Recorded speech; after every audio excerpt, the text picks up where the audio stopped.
Our next question comes from Sawyer in first grade, who asks, "What's your favorite dinosaur?" Sawyer, I was very glad to get your question right after your brother's. His about my favorite animal was difficult for me to answer. I have a lot of favorite animals, but for dinosaurs, it's not so difficult. I have a favorite dinosaur, and I'm going to let you guess which dinosaur it is. My favorite dinosaur is an herbivore. It stands on two legs, and it has a large crest at the back of its head that paleontologists believe was used for communication.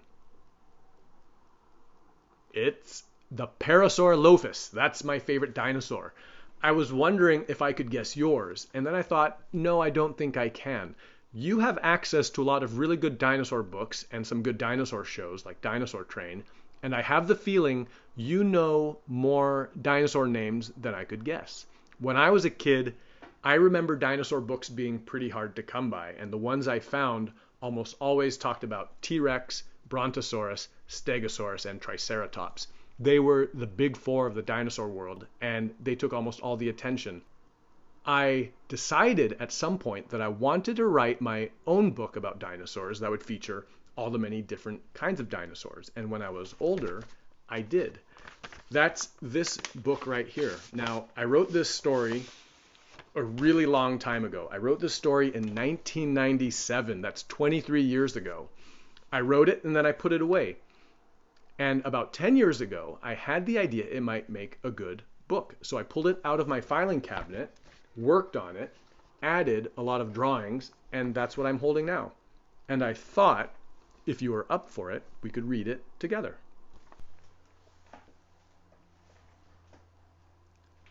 So we have a little pair of eyes looking over a log at that grub, and it's a little bird trying to catch some bugs for his dinner and not having any luck. There's the title, Troodon's Tale, a story about not giving up by Meng. That's my family name. Here's our little bird looking sad, his dinner flying away, and a character watching him. And that character says, "Listen, my child, and you may learn a bit about not giving up when you're ready to quit. A long time ago lived a relation of yours. He was one of the smaller great dinosaurs. Not as tall as a Brachiosaurus nor as fierce as T-Rex, Troodon was a shorty with few muscles to flex. And when dinosaurs were of two major classes, those who ate meat and those who ate grasses, your dino ancestor ate neither, you see, for he was too short to reach the tree canopy. And being so small, it made little sense to attack. Big dinosaurs even pounced upon from the back. He didn't eat leaves or dinosaur meat. Well, what, you may ask, did Troodon eat? Troodon ate grubs, worms, termites, and crickets, things that slinked in the mud or crawled in the thickets. He ate what he found under rotten old logs. He chased after beetles. He leaped after frogs. Yes, Troodon was happy. He had no cause to complain. He had got a nice spot in nature's food chain. But then, one day, while searching for breakfast in his usual way, Troodon noticed to his great dismay that the large sauropods had stripped the trees of their bark, leaving no place damp, cool, and dark. The Triceratops, too, managed to harass. Their enormous herds had flattened the grass. They trampled all of the old logs into mulch and drank up the streams, leaving them as dry as a gulch. I always liked that drawing. All of the places bugs were to be found were fast disappearing. They were losing their ground. And Troodon discovered on that very day that his food supply, sadly, had wasted away. So with no insects left for Troodon to eat, he set, empty-stomached, to his dinosaur feet.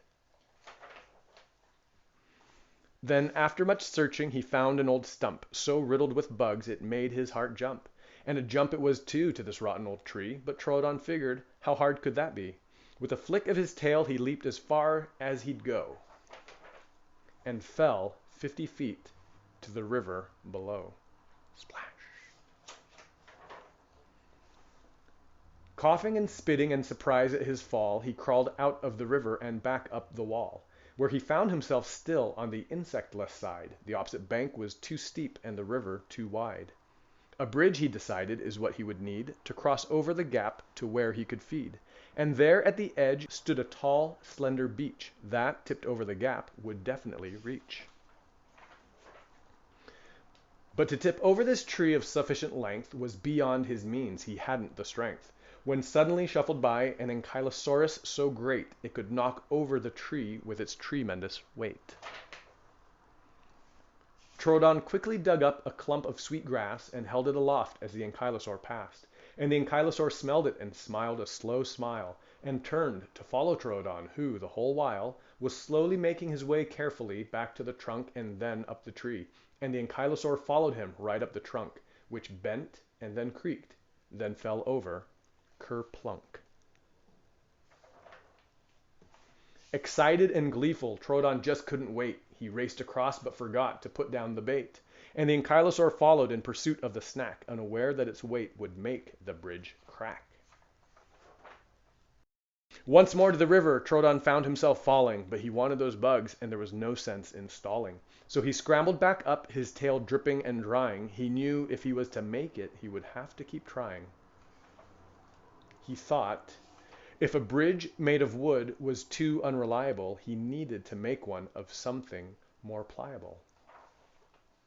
And within his sight a mamenchosaur stood. Her neck was much longer and stronger than wood.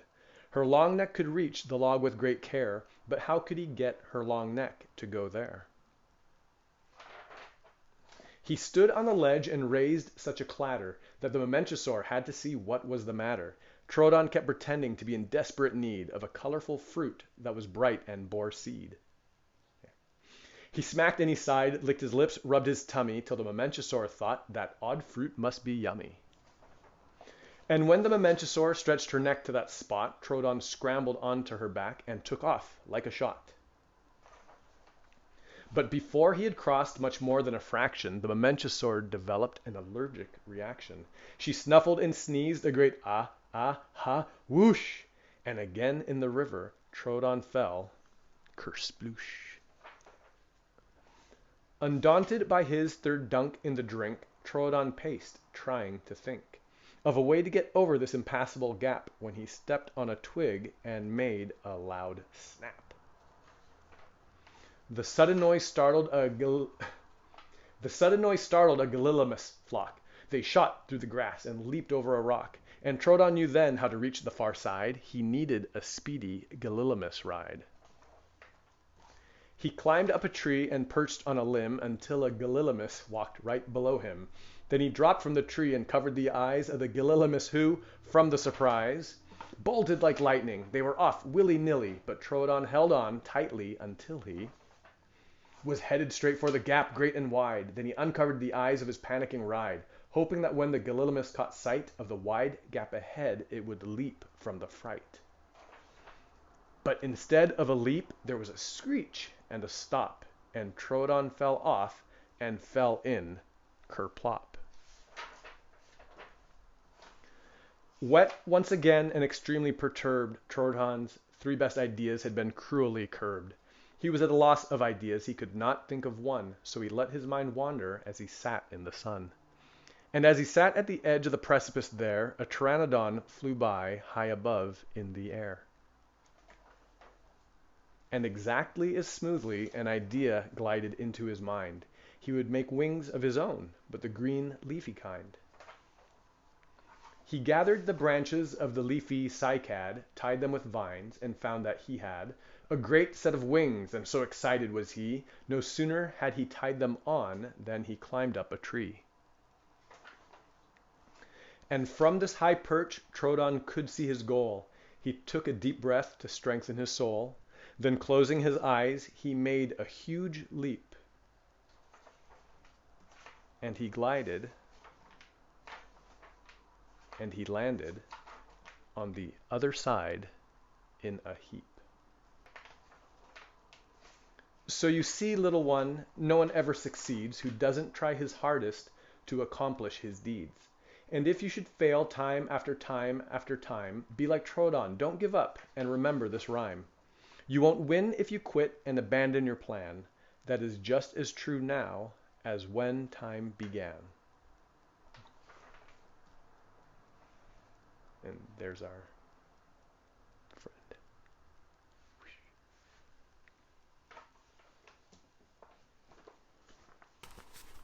And that's my story. Sawyer, I hope you liked it. The next time we meet, tell me what your favorite dinosaur is and if it made it into the book. I'd be very glad to hear if it did. Thank you so much for your question, and I'll see you next time.